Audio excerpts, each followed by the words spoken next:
Bonjour, nous sommes le mercredi 8 juillet 2026 et le sujet est le déficit commercial de la France. On a vu avec le conflit au Moyen-Orient qui avait débuté le samedi 28 février une hausse spectaculaire des prix des carburants. Le baril avait atteint 126 $ au plus haut. Actuellement, il est aux alentours de 70 $ comme avant le conflit.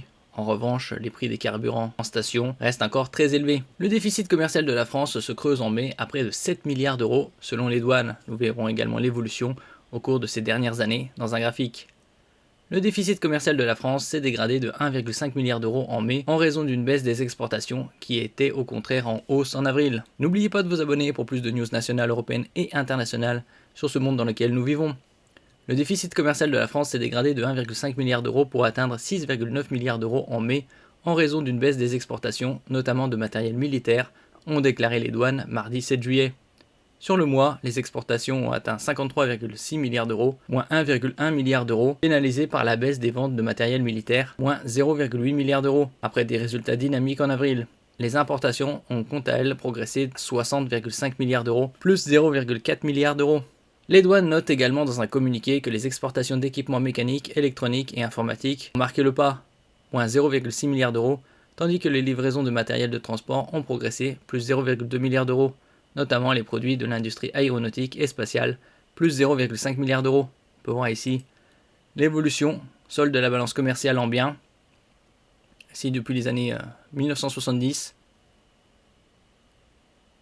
ça a commencé à créer un écart aux alentours des années 2000, 2005, et surtout un grand écart en 2022.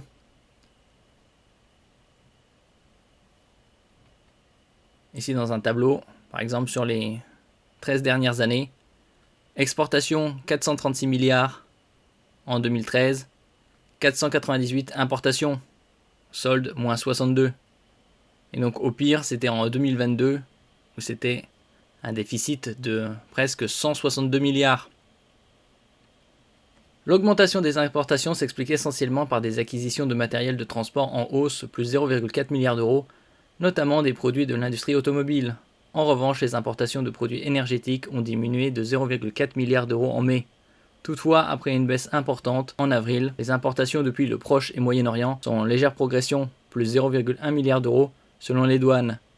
Le déficit commercial s'était réduit de 1 milliard d'euros en avril pour s'établir à 5,4 milliards d'euros grâce à une forte hausse des exportations et une réduction des importations en énergie depuis le Moyen-Orient.